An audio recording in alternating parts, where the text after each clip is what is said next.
Luluto para tayo ngayon ng ano, bulang-lang na gulay. Yun lang isahin natin yung sibuyas, kamatis, saka bawang.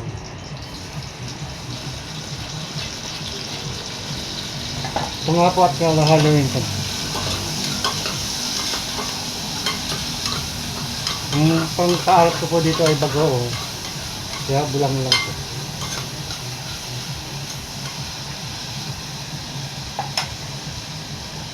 So, lagay ko na yung mga gulay. May okra. May kamote. Meron siyang kangkong.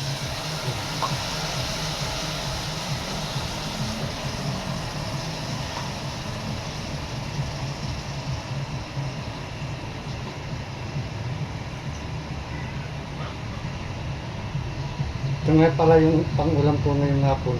Saka pang-almusal ko na rin bukas.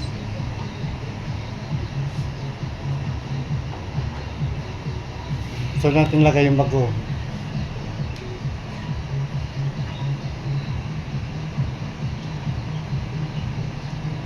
Takpan ko na muna guys para kumulo na siya at maluto. Bye!